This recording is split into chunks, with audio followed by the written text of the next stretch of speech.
धाकड़ खबर, बेखौफज़ुमा बेबाक अंदाज। धाकड़ खबर में आपका स्वागत है। मैं आपके साथ हूं। धाकड़ खबर में आपका स्वागत है। मैं आपके साथ हूं अकरम रईस खान। नहीं, धाकड़ समाचार में आपका स्वागत है और मैं आपके साथ हूं अकरम रईस खान। जी हां, धाकड़ खबर पे हम काम नहीं कर पा रहे हैं, एक हफ्ते का वक्त हो चुका है और अब हम धाकड़ समाचार पर ही पूरी तरह काम कर पा रहे हैं। क्या धाकड़ खबर फिर से काम करने के लिए चालू हो पाएगा या नहीं, अभी कुछ कहा नहीं जा सकता, लेकिन हम लोगों ने लड़ने का निर्णय जरूर लिया है। तो हम लोग बुलेटिन आपके सामने अब रखने जा रहे हैं, वैश्विक हलचल वाला, जिसमें हम बात करते हैं देश दुनिया ही नहीं, गाजा, फिलिस्तीन, इजराइल, ईरान, लेबनान, सीरिया, रूस और यूक्रेन की खास तौर पर। और इसके अलावा और भी बहुत कुछ खबरें होती हैं, रचनात्मक चाहे रोचक चाहे कह लें उनको, उनसे भी आपको हम रूबरू कराते हैं, क्योंकि हमारे साथ जुड़ जाते हैं कृष्णकांत जी, यानी के जी, जो भारतीय वायुसेना के रिटायर्ड ऑफिसर हैं और जियो पॉलिटिक्स पर वाकई में अपनी पैनी और गहरी नजर रखते हैं। बहुत शुक्रिया सब वक्त देने के लिए। थैंक यू मिस्टर अकरम।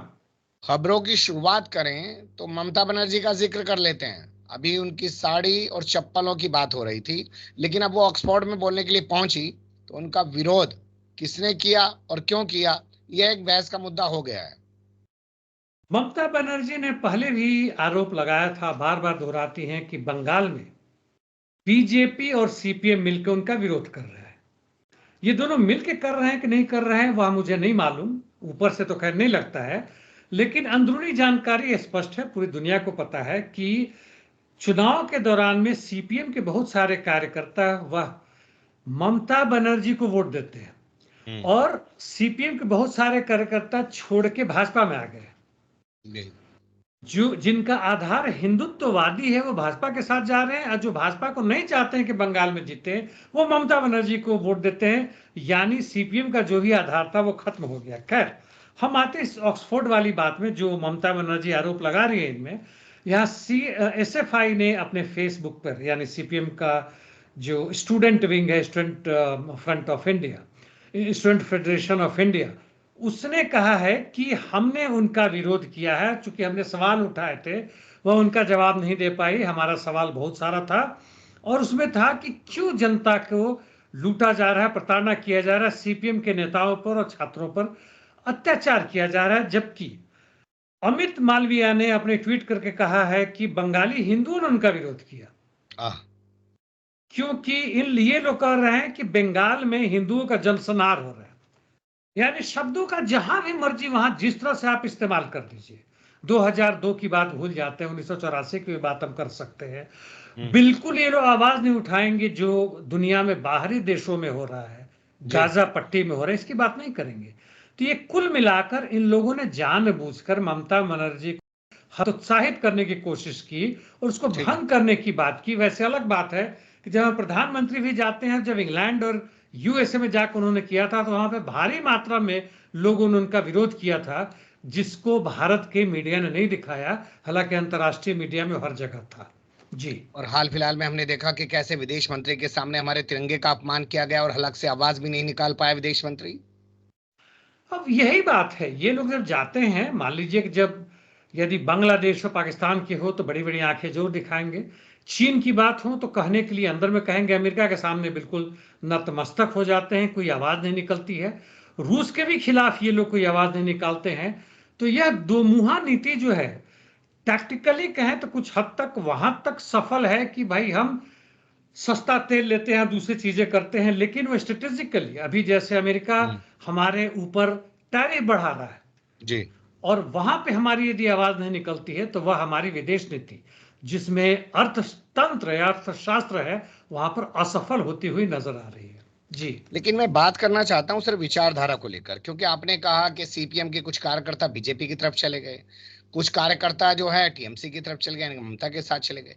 ये तो एक ऐसी पार्टी हुआ करती थी ना कि जिसमें 3 साल घिसने के बाद सदस्यता जी जाती थी, इस कदर वो अपने कार्यकर्ता को मांझ देते थे।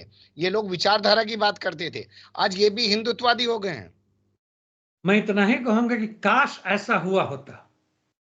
ऐसा नहीं किया इन लोगों ने, बल्कि इनके जो कार्यकर्ता और यहां तक कि मीडियम लेवल के जो इनके लीडर थे, वह चंदा उगाही में लग गए। और चंदा उगाही केवल पार्टी के लिए नहीं, लेवी है, चंदा मांगते हैं, क्योंकि कोई भी कम्युनिस्ट पार्टी बिना मजदूरों के, बिना छोटे मोटे चंदा इकट्ठा किए हुए नहीं सरवाइव कर सकती, आगे बढ़ सकती। लेकिन चंदा उगाही करके अपना पेट भरने लगे तो वह एक अवसरवादी और विचारधारा खत्म कर देने वाली संगठन होती है। सीपीएम का वही हश्र हुआ, यह कहने में मुझे कोई संकोच नहीं है। जी चलिए अब रुक कर लेते हैं और बाकी खबरों का।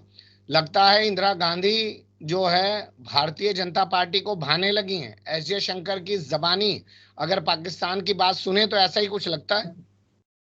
ये जो भाषण दे रहे थे, बोल रहे थे कि भाई बांग्लादेश में, पाकिस्तान में जो हिंदुओं का कत्ल हो रहा है या उनको दबाया जा रहा है, उन पर प्रताड़ना किया जा रहा है, कत्ल शब्द हटा दें। हालांकि इसकी चर्चा उन्होंने की है कि वहां भी हुआ है, बांग्लादेश में इतनी घटनाएं घटी, वो चलिए। और इस पर उन्होंने दबाव डाला है। भारत बड़ी पैनी नजर रखे हुए जब ये बोल रहे थे पार्लियामेंट में, तो सवाल के दौरान यह भी है कि भाई इंदिरा गांधी ने अपने समय में, खासकर उनका मतलब था कि 1971 के आंदोलन, उस समय जो लड़ाई हुई थी और बांग्लादेश स्वतंत्र हुआ था, जो चीजें की थी वह तो सफल हुई थी। आप इतना करने के बाद क्या आप उसी तरह से पाकिस्तान और बांग्लादेश में भी जो हिंदुओं के खिलाफ हो रहा है उसको रोक देंगे? तो इन्होंने कहा कि वहां तक जहां तक की बात है, उनकी मिलिटेंसी है, वह उनका दिमाग जो है उसको वह इंदिरा गांधी भी नहीं बदल सकी। यानी अप्रत्यक्ष रूप से मानते हैं कि इंदिरा गांधी जरूर एक ऐसी शक्तिशाली नेता थी जो कि यह कर सकने में सक्षम थी, वह ना कर सकी। तो हालांकि यह खुद नहीं कहते कि हम भी नहीं कर सकते, लेकिन मतलब यही निकलता है। जी मतलब ये भी तो निकलता है ना सर कि इंदिरा की ऐसे जाके तारीफ कर रहे हो और वो भी खुले मन से, तो आरएसएस अब सीट पे तो रहने नहीं देगा इनको। रह जाएंगे, हल्का मुल्का माफी मांगेंगे। वो अब समय नहीं है कि लाल कृष्ण आडवाणी गए थे पाकिस्तान, जिन्ना की तारीफ कर दी तो उनको आरएसएस ने दरकिनार कर दिया। अब वो स्थिति नहीं है। ये लोग एक भटके कुछ और बोल देते हैं तो 99 बार जो है सो दूसरी तरफ से गालियां देते हैं और इनके लोग खुश हो जाते हैं।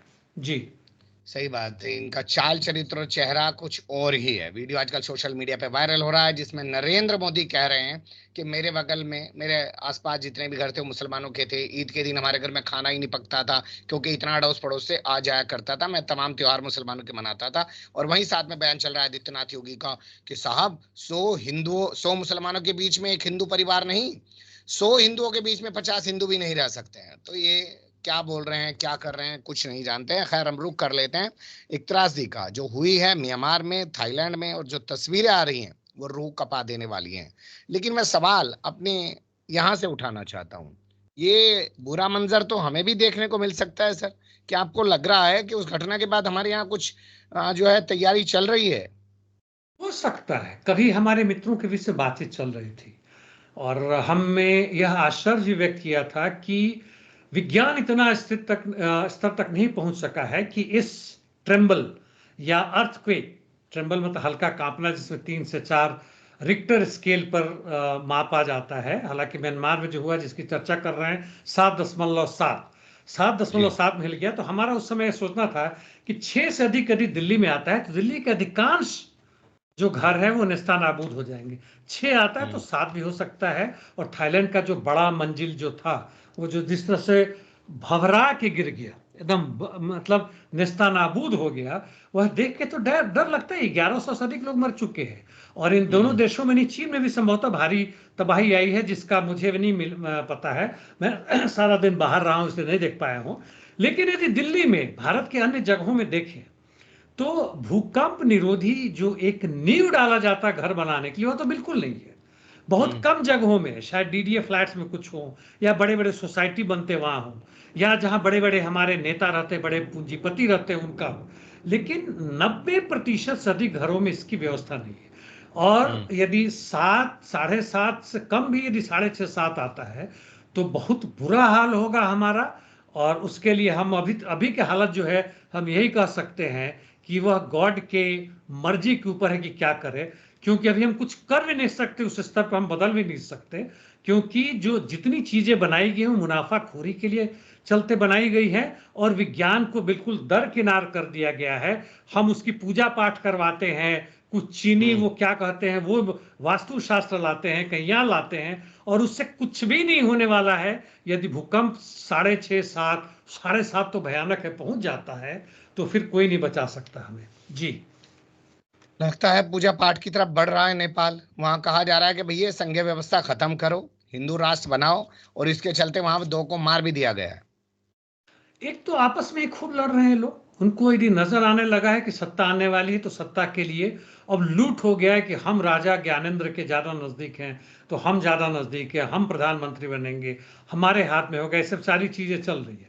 यह भी दिखाता है कि वहां जो क्रांति के समय हुआ था, बदलाव आया था, राजतंत्र को हटाया गया था, तथा कथित रूप से जनराज या जन स्वराज की जो बात चली थी वह भी कुछ हद तक, क्या काफी हद तक असफल हो गया, जिससे जनता नाराज है, उनको रोजगार नहीं मिला, और आपसी जो एक सौहार्दपूर्ण वातावरण होना चाहिए तो नहीं हो पाया, और भारत की हस्तक्षेप वहां काफी तेजी से बढ़ी है, यह भी नजर आ रहा है। एक तरह से कलर रिवोल्यूशन पैदा करने की बात की जा रही। आगे क्या होगा कहना मुश्किल है, लेकिन देखते हैं किस तरह से होता है। चीन किस हद तक वहां पर इस नेपाल सरकार को मदद करता है मुझे नहीं मालूम जी। चलिए अब रुक कर लेते हैं अगली खबर का, जो आ रही है कनाडा से, जहां आज वोटिंग हो रही है। और 3 मई को जो है अल्बनीज है, उन्होंने भी ऐलान कर दिया कि ऑस्ट्रेलिया में वोटिंग होगी। तो चुनाव चारों तरफ चल रहे हैं सर।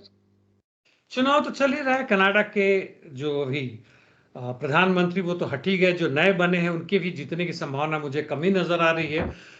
अधिक दक्षिणपंथी जो हैं, दक्षिणपंथी ये भी थे, और जो बाद वाले हैं वो ज्यादा दक्षिणपंथी हैं, उनके आने की संभावना है। ऑस्ट्रेलिया वगैरह में क्या होगा कहना मुश्किल है, लेकिन जहां तक जनता की बात है, पूरे चुनाव में जीत किसकी होगी भले ही ना मालूम हो, हार जनता की होने वाली है जी।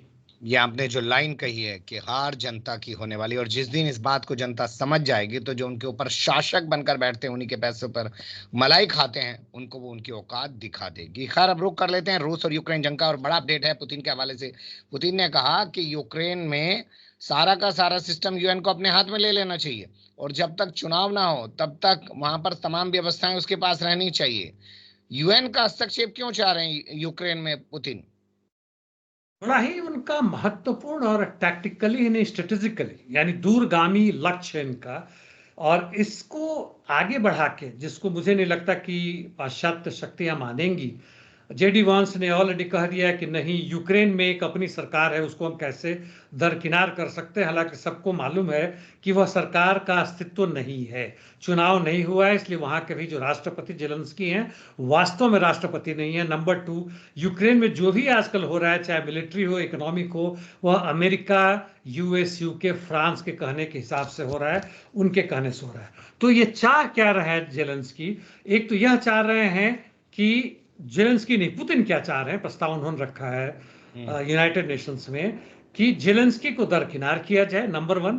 नंबर 2, जो E3 यानी फ्रांस, जर्मनी और यूके या नेटो के जो लोग कूद रहे हैं, छोटे छोटे लिथुआनिया जैसे देश है ना, जो मेढक जैसे हैं, फफक रहे हैं, उनको दरकिनार करो, हटाओ। हालांकि वहां की इन छोटे मोटे जो बाल्टिक नेशंस कहते हैं, वो कह रहे हैं कि बाकी देश हट जाए तभी हम रशिया को मेन में नहीं आने देंगे, उनको किनारे रखेंगे। अपनी औकात है नहीं, ऐसे कि चूहा जो है सो हाथी की घेराबंदी कर रहा है। खैर जो भी हो, तो एक तो सबसे पहला है कि यूरोपियन यूनियन को उससे अलग करना, जो अभी लग रहा है कि वो अपनी सेना भेज के यूक्रेन में एक शांति सेना के रूप में स्थापित करना चाहते हैं। नंबर 2, अभी की जो सत्ता है यूक्रेन में, उसको दरकिनार करना है। नंबर 3, यूएन की जो सेना आएगी उसमें निश्चित रूप से रूस का भी होएगा, और वैसे कुछ न्यूट्रल कंट्री होंगे जैसे चीन का हो सकता है, और अन्य लोगों को जो स्वतंत्र रूप से वहां निगरानी करे। और इनके साथ साथ इनकी यह भी मांग है कि वहां की जो अभी मिलिट्री है उसको डीमिलिटराइज किया जाए, यानी वह एक केवल जो चौकीदार होते हैं उसका रोल करे, ना कि एक मिलिट्री सेना। यानी सारे मिसाइल, जितने यूएवीज, एंटी शिपिंग और जितने ये सब चीजें, उसको उनसे बेदखल कर दिया जाए। तो बहुत दूरगामी मांग है, और मुझे नहीं लगता कि अमेरिका तक भी इसके लिए तैयार हो जी। पेरिस में मीटिंग बुलाई है मैक्रो ने, और मैक्रो कह रहे हैं भैया मैं तो पीछे हटूंगा नहीं, मैं तो शांति सेना भेज के रहूंगा यूक्रेन में। यदि अमेरिका नहीं दबाव डालता है, जो उसकी तमन्ना है कि अप्रैल के अंत यानी अगले महीने के अंत तक युद्ध बंदी हो जाए, और नहीं होता है, तो मैं शुरू से कह रहा हूं कि जो तथाकथित रेड लाइन था यूक्रेन और रूस के बीच में, जो मदद जा रहा था अमेरिका से बाइडेन के समय, बाइडेन ने कहा था हम युद्ध नहीं करेंगे और केवल यूक्रेन के आत्मरक्षा के लिए हथियार देंगे, वह धीमे धीमे आत्मरक्षा से होते हुए दूरगामी हथियार पहुंच गया, यानी रूस के अंदर आक्रमण करने की बात हो गई। उस समय मैक्सिमम क्रीमिया के अंदर में आक्रमण करने की बात थी, क्योंकि क्रीमिया को लोग कहते थे कि यूक्रेन का हिस्सा है। जी। अब इन्होंने कुर्स्क में भी आक्रमण किया, मॉस्को तक आक्रमण कर रहे हैं, उससे भी दूरगामी जो फार ईस्ट रशिया कहते वहां भी इनके यूएवीज यानी ड्रोन्स जा रहे हैं। वो सब तरह की चीजें दे रहे हैं, बल्कि डायरेक्ट गाइड कर रहे हैं अपने टोही विमानों द्वारा, अपने स्पेशलिस्ट मिलिट्री को भेज के वहां भेज रहे हैं। और अब स्थिति आ गया है अंतिम की डायरेक्टली अपने आर्म्ड फोर्सेस भेजे, जिसके लिए तीनों बहुत कूद रहे हैं। स्पेशली इसमें खास नाम लेना होगा तथा कथित लेबर पार्टी, जिसको जिताकर वहां के लोग बहुत खुश हो रहे थे कि अब हम मजदूरों की सत्ता आ गई। जी बिल्कुल आप सही कह रहे हैं। पीएम के प्रधानमंत्री स्टारमर की ओर आप निशाना साध रहे हैं, लेकिन मेरा सवाल एक और है। क्या ट्रंप ने जिस तरीके से ग्रीनलैंड पर कब्जा करने की योजना बनाई है, पुतिन ने उसमें उनका सहयोग देने की ठान ली है? क्या इसलिए कि भैया तुम ग्रीनलैंड कब्जा लो और हमें जो हिस्सा चाहिए यूक्रेन का वो हमें दे दो? कहीं ना कहीं लेने देने की तो बात है, क्योंकि ना अमेरिका मूर्ख है ना रशिया मूर्ख। हालांकि जेडी वॉन्स ने अभी वहां पहुंचने से पहले कहा था कि डेनमार्क जब बचा नहीं पा रहा है ग्रीनलैंड को, ना रशिया से ना चीन से, रशिया का भी नाम लेते हैं, यानी ये लोग किस तरह से हस्तक्षेप कर रहे हैं मुझे नहीं मालूम। संभवतः यदि इनका निवेश पूंजी जाता है, वहां के जो रेयर एलिमेंट्स हैं उसके निकालने की बात कर रहे हैं, डेनमार्क से स्वतंत्रता की बात कर रहे हैं। वैसे ग्रीनलैंड में 5 जो विपक्षी दल थे मुख्य रूप से, वो आपस में कंबाइन करके वहां की सत्ता बनाने जा रहे हैं, जिनका लक्ष्य है कि ग्रीनलैंड से मुक्ति हो और अमेरिका के साथ ना जाए। लेकिन यहां पे जहां तक है, पुतिन ने साफ कर दिया कि भैया तुम उसको ले लो, हम उसमें हस्तक्षेप नहीं करेंगे। आर्कटिक लैंड के बाकी क्षेत्रों में बात होगी, वो देखेंगे। मिडिल ईस्ट में इनका क्या अंदरूनी वार्तालाप हुआ है, जो लंबी लंबी बातें सऊदी अरेबिया में चली है, अभी तक सामने नहीं आया, लेकिन निश्चित रूप से चर्चा हुई है। और वहां पुतिन 100% छोड़ने के पक्ष में नहीं है, चाहे सीरिया हो अपनी आर्मी नहीं हटाए, चाहे ईरान हो, और इसके कारण जो भी बल मिल रहा है ईरान को इनके कारण है। इसलिए अंदरूनी बातें जब धीमे धीमे सामने आती है तब पता चलता है। लेकिन यहाँ पे दोनों तरफ से कुछ झुक रहे हैं, कुछ एक दूसरे को दे रहे हैं। जी बिल्कुल साफ दिख भी रहा है, नजर भी आ रहा है, बस समझने की जरूरत है। खैर अब रुख करते हैं अमेरिका से जुड़ी खबरों का। और यहाँ जो पहला अपडेट है वो है ट्रंप के हवाले से। हमारा मीडिया बड़ा खुश है, ट्रंप ने तारीफ कर दी है मोदी की, और टैरिफ वाली बात को गायब कर रहा है मीडिया। बहुत तारीफ की है ट्रंप ने कि बहुत स्मार्ट आदमी है और ज्ञानी आदमी है, भारत के महान प्रधानमंत्री वगैरह वगैरह। और उसके साथ भी इन्होंने कहा, यस जो आपने कहा, कि भारत हमारे माल, हमारे उत्पाद या हमारे सर्विसेज जाते बहुत हेवी टैरिफ लगाता, दुनिया में सबसे अधिक है। यानी ऊपर से प्रशंसा करो, इसमें कोई संदेह नहीं कि तुम बड़े खूबसूरत हो, और अंदर से सारा कुछ जो भारत अभी तथाकथित रूप से सोच रहा था, वहां पे किस तरह से भारत का डीप स्टेट सोच रहा है। यहां पे भारत के चंद जो बहुत धनाढ्य लोग हैं, जो अपना व्यापार कर रहे थे, जिनके खिलाफ केस भी चल रहा है अमेरिका में कि उन्होंने घूस देकर अपने पक्ष में यहां से कॉन्ट्रैक्ट लिया है, उस पर किस तरह से हमला कर रहे हैं ट्रंप अभी खुलेआम नहीं आ रहा है। लेकिन ट्रंप के कहने का मतलब साफ है, वह एक धमकी दे रहे हैं भारत को कि भाई तुम्हारे प्रधानमंत्री बहुत बढ़िया हैं, तुम लोग बहुत खूबसूरत और अच्छे आदमी हो, ठीक है, लेकिन जहां तक हमारी संपत्ति की बात है, हमें उस लूट में यदि शामिल नहीं कर रहे हो तो हम तुम्हें छोड़ेंगे नहीं, बाकी दुनिया से तुम सबक ले लो। जी बिल्कुल सही कह रहे हैं आप, क्योंकि नियम कानून लगता है ट्रंप के लिए कोई मायने नहीं रखते हैं। वहां के जज को कहना पड़ रहा है कि यमन पर हमले को लेकर जो सिग्नल पर ग्रुप बनाया था, उसके जो चीजें लीक हो रही हैं, उनको तो संरक्षित कर लो। ये बड़ा खुलेआम आ गया है। देखें, यदि जुडिशियरी एंड एग्जीक्यूटिव दो पहले के समय में केवल 20-25 वर्ष पहले पूरी दुनिया भर में कहते थे कि ये सब चेक्स है और कंट्रोल है, ताकि एक दूसरे पर हावी ना हो जाए और जनता की प्रजातंत्र बनी रहे। अभी देखिए भारत में जुडिशरी की स्थिति देखिए, बांग्लादेश में देखिए, पाकिस्तान में देखिए, यूक्रेन में तो खैर नामो निशान नहीं रहा, ईरान हमें पता है, अमेरिका में भी बहुत कूद रहे हैं। और ये जो जुडिशरी वाले हैं, सुप्रीम कोर्ट तक, लोअर कोर्ट से लेके जो वहां के डिस्ट्रिक्ट जजेस जो हैं, काफी पावरफुल है। और वह खुलेआम मतलब वो कहते भी हैं कि जो भी है भाई, तुम प्रेसिडेंट हो, जो भी हो, हम नहीं मानेंगे, उसको बचा कर रखो। हालांकि वो बहुत महत्वपूर्ण मुद्दा नहीं रहा, भले ही वो सारी सीक्रेट बातें बाहर गई हो ना हो, लेकिन वो साफ कहा है कि उसको हटाओगे नहीं। और ये जो प्रत्यार्पण या जो भगाने की बात जो कर रहे हैं लोगों को, इस यूनिवर्सिटी से, कोलंबिया यूनिवर्सिटी से, दूसरे जगहों से, उस सब पर एक एक करके रोक लग रहा है, यहां तक कि यूएस एड्स पर रोक लग रहा है। तो जितने भी ट्रंप कूद रहे हैं उससे ज्यादा वो जुडिशरी कूद रहा है। देखने की बात है कि किस हद तक उसे रोक पाते हैं, कौन किसके ऊपर हावी होता है। जी बिल्कुल सही आपने कहा। दुनिया के सबसे पुराने लोकतंत्र में और सबसे मजबूत लोकतंत्र में क्या न्यायपालिका की जीत होगी, या जो आज पैसे के दम पर लोग सत्ता काबिज कर चुके हैं वो वहां पर भी सब कुछ मलियामेट करके रख देंगे। अब एक और खबर है हिलेरी क्लिंटन के अलावे हवाले से। वो कह रही हैं कि ट्रंप मूर्ख है। हिलरी क्लिंटन और इनके हस्बैंड के बारे में भी इसके अगेंस्ट में ट्रंप हमेशा बोलते रहे हैं। वैसे सबसे अधिक तो ये निंदा करने की बात है, मजाक उड़ाने की बात है, तो वह तो बाइडेन पे है। लेकिन अब ये इन पर अटैक कर रहे हैं वापस कि कितने बड़े मूर्ख हैं। ये कह रहे हैं कि मुझे इसका कोई डर नहीं है कि ये हिपोक्राइट है, यानी ये लोग पाखंडी हैं, दोगलापन है। मतलब हिपोक्राइट का हिंदी अनुवाद यही है। जी जी जी। तो इससे उन्हें कोई दिक्कत नहीं है। लेकिन ये लोग कितना मूर्ख है। सिग्नल में, वहां पे जो सिग्नल में इनका जो ग्रुप है, वहां से चार्ट जो चल रहा है, वहां पे जो इन्होंने मूर्खता की है, और बाकी जगहों पे जिस तरह से पूरे यूएस स्टेट से अब लोगों को नौकरी से बाहर निकाल रहे हैं, जो पढ़े लिखे, जो सीक्रेट जानते हैं, उनको ऐसे उठा के बाहर भेज रहे हैं। यह महामूर्खता की बात है और इससे मुझे डर है। और एक तरह से कहें तो वो सही बात कर रही है, इसमें कोई खास आसस की बात नहीं है कि ये लोग घमंड में और जल्दीबाजी में बहुत मूर्खतापूर्वक चीजें उठा रहे हैं। लेकिन यदि वहां की आम जनता की बात करें तो यह मूर्खता उनके पक्ष में जाती है, उन्हें अपनी ताकत मजबूत करनी चाहिए। जी चलिए अब गाजा और मिडिल ईस्ट से जुड़ी खबरों का रुख कर लेते हैं। पहला अपडेट है हमारे पास लेबनान से। बहुत बड़े हमले किए हैं बैरूत में आईडीएफ ने सर। और ऐसा लग रहा है कि 26-27 नवंबर को जो जंगबंदी हुई थी उसके बाद से जो शांति सी बनी हुई थी, हालांकि साउथ में लेबनान में लगातार जंगबंदी का उल्लंघन हो रहा था, अब जो है फिर से एक बार जंग सी छिड़ गई है। कैसे देखते हैं इस पूरे घटनाक्रम को? देखिए, पहले भी मैंने संदेह व्यक्त किया था कि मुझे नहीं लगता था कि यह जंगबंदी लंबे समय तक चलेगी। दो कारणों से था। एक तो अपनी जनता को इजराइल यानी नेतन्याहू शांत करना चाहते थे कि हमारे जो बंदी हैं उनको ला रहे हैं। एक हिस्सा आकर वापस आ गया था, दूसरा अभी तक नहीं आ पाया।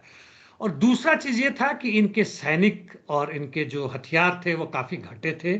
सैनिकों में बदहवासी था, इसके बावजूद कि भले वो दिखाने के लिए जीत रहे हों, और लोग ड्यूटी पर नहीं जाना चाहते थे, लॉन्ग छुट्टी लेकर भाग रहे थे, और जो इनके रिजर्व वाले थे वो आने से मना कर रहे थे। यह इन्होंने बड़ी मशक्कत के बाद से थोड़ा सा झुक के यह ले लिया इन्होंने। और इनके पक्ष में इस बीच में इसराइल ने जहां तक देखे सीरिया को भी डाउन कर दिया, जो आर्म्स सबमिशन से आने का रास्ता था ईरान से, उसको बहुत हद तक कमजोर कर दिया। और अब इस बीच में इस शांति बहाल होने के बावजूद भी तथाकथित जो टेम्पररी था, गाजा और लेबनान दोनों जगह में 1000 से अधिक उल्लंघन ये कर चुके थे। कल की बात आप कर रहे हैं, लगातार हो रहा है। गाजा में इन्होंने 2 हफ्ते से दाना पानी सब आना बंद कर दिया है, यहां तक कि पानी बंद कर दिया है। तो अपनी तरफ से ये हर मक्कारी कर रहे हैं, हर जनसंहार को एक नया नया मुहिम पर ला रहे हैं, और वो काम कर रहे हैं। यह बंगाल वाला जनसंहार नहीं है जहां 2-3 लोग मारे जाते हैं, युद्ध में होता है, वहां सैकड़ों की संख्या में मर रहे हैं, और हजारों लाखों को बेघर किया जा रहा है और खत्म किया जा रहा है। और उस हालत में अब ये देखना यह होगा कि जी रूस किस तरह इसे रोकता है। वैसे भाई देवी, यह भी बताऊं कि ट्रंप ने अपने किसी भाषण में कहा था कि उन मुसलमानों का जो अमेरिका के रहने वाले हैं वो धन्यवाद देते हैं। इफ्तार पार्टी करके सर। अच्छा, इफ्तार पार्टी में, कि जिन्होंने मुझे जिताया और इलेक्शन में हमारा साथ दिया। लेकिन उन्होंने इसलिए जिताया था कि ट्रंप ने आश्वासन दिया था कि मिडिल ईस्ट में पूर्ण शांति करेंगे। उसका हश्र यह है, कभी भी विश्वास मत करो। और देखते हैं कि अब ये मिडिल ईस्ट में खासकर जो गद्दार उसमें हैं, इजिप्ट, सऊदी अरबिया और टर्की, कतर बड़ा और जॉर्डन। ये सब, उनका क्या रुख होता है। जी चलिए एक खबर और छपी है कि कोलंबिया यूनिवर्सिटी में जो बवाल चल रहा है उसके चलते वहां की जो अंतरिम अध्यक्ष है उन्होंने इस्तीफा दे दिया। हाँ, अब उन्होंने कुछ हद तक काफी बातें मानी थी। अपने यहाँ जो भी आंदोलन चल रहे थे प्रो पैलेस्टीन, उसमें मना करने की बात मान चुके थे वो, क्योंकि पैसा आने की बंद हो रही थी। और वैसे भी ये टेम्पररी थे। सिलेबस से चेंज कर दी थी। क्या कहते हैं, पैलेस्टीन के ऊपर कोई भी पीएचडी वगैरह करना बंद कर दिया था। वैसे ही जो जेएनयू में हो रहा था हमारे यहाँ, दुनिया भर में मतलब कहें तो काफी एकता है दक्षिण पंथियों के विचारों में। और अंततः उन्होंने इस्तीफा दे दिया है। और बाकी यूनिवर्सिटीज में भी कुछ न कुछ हद तक इसी तरह की स्थिति हो रही है। जब तक कि जनता का एक बड़ा भाग, कम से कम 5 से 10% सड़कों पे आके इस अमेरिकी साम्राज्यवाद का केवल अंदर नहीं बाहर में भी जो कर रहा है उसके खिलाफ ना खड़ा हो, तब तक कुछ खास परिवर्तन नहीं मुझे नजर आ रहा है। जी चलिए, पर जितना दबाव दिया जाता है वहीं से फिर कोई किरण निकलती है, यानी कि जहां जितना अंधेरा होता है वहीं पर एक रोशनी की किरण भी आती जरूर है, और अंधेरा तो हमेशा रोशनी से डरता ही है। अगली खबर है हमारे पास ईरान से जुड़ी हुई खबरें चल रही हैं कि ईरान ने ट्रंप के परमाणु मुद्दे पर बातचीत करने वाले पत्र का जवाब दे दिया है, और ये भी कहा जा रहा है कि बातचीत नहीं करेंगे। सच्चाई क्या है, चल क्या रहा है सर? इसमें जो बीच वाले काम कर रहे हैं वो ओमान है इस वक्त यानी बाकी जो यूएई, कतर और ये सऊदी अरेबिया अलग है। हम्म। ईरान ने यह कहा है कि अकेले से अलग से यदि आप बात करना चाहे तो हम बात करने को तैयार है अमेरिका से। हम्म। यानी जो ज्वाइंट फ्रंट इनका प्लान ऑफ एक्शन जो था उसके तहत नहीं, जिसमें E3 भी आते हैं, दूसरे यूरोपियन कंट्रीज आते हैं, वो नहीं। स्वतंत्र रूप से बात करें, लेकिन किसी दबाव के तहत बात नहीं करेंगे। यदि आप तथाकथित रूप से मैक्सिमम प्रेशर डालने की बात कर रहे हैं तो वह भी नहीं करेंगे। और इस पे यदि बातचीत होती है तो हम करेंगे। जो हम शांतिपूर्ण तरीके से जो हम काम कर रहे हैं अपना यूरेनियम के संवर्धन से लेके उसका इस्तेमाल अपने बिजली के लिए, एनर्जी सेक्टर के लिए, वो हम जारी रखेंगे, उसमें हम पीछे नहीं हटेंगे। जी, बहुत शुक्रिया, आपने बहुत बारीकी से तमाम चीजों पर रोशनी डाली। फिर आपके साथ किसी और मुद्दे पर जुड़ने की कोशिश करेंगे। धन्यवाद। Thank you mister Akram.